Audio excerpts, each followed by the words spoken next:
अस्सलाम वालेकुम, welcome to my YouTube channel. आज मैं अपने किचन में बनाने जा रही हूँ मज़ेदार सा वाइट बीफ पुलाव, जिसकी रेसिपी मैं आपके साथ शेयर करूँगी नहायत ही आसान तरीके से। तो चलते हैं अपनी रेसिपी की तरफ।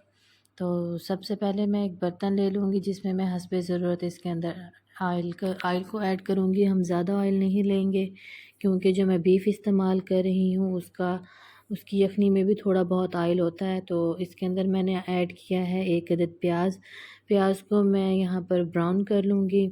ये देखें, यहाँ पर प्याज का कलर चेंज होना स्टार्ट हो गया है। बहुत ज़्यादा इसका कलर मैं डार्क नहीं करूँगी, बिल्कुल हल्का सा लाइट सा करूँगी क्योंकि मैंने वाइट पुलाव बनाना है। तो अब इसके अंदर मैंने 1 kg के करीब मेरे पास था बीफ का गोश्त, जिसको मैंने बॉईल कर लिया था।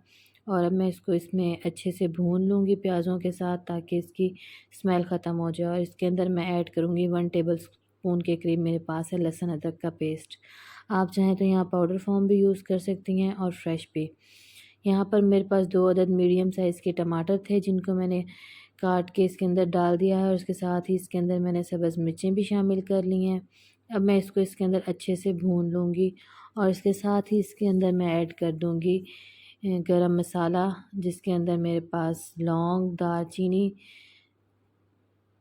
ज़ीरा और काली मिर्च और इसके अलावा तेज़पात था, जिसको मैंने ऐड कर लिया था। मिसालों में मैं इसके अंदर डालूँगी हस्बे ज़रूरत नमक और सूखा धनिया पाउडर, और मिर्चों में मैं इसके अंदर ऐड करूँगी सिर्फ़ ब्लैक पेपर।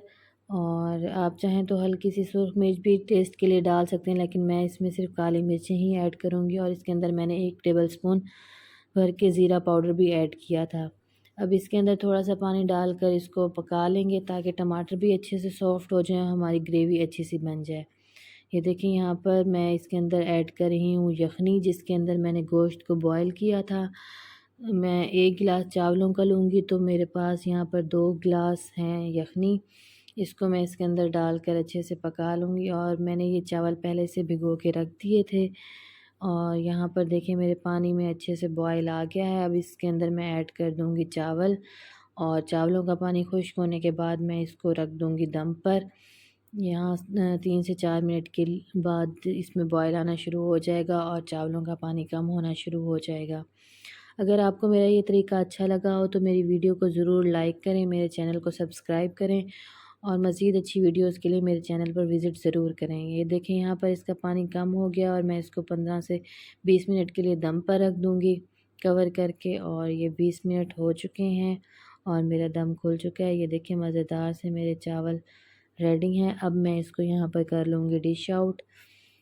और ये देखें, मज़ेदार से मेरे चावल रेडी हैं। तो इसके साथ ही मुझे इजाज़त दें और मेरी रेसिपी को ज़रूर ट्राई करें और मुझे कमेंट्स में बताएं कि आपको मेरी रेसिपी कैसी लगी।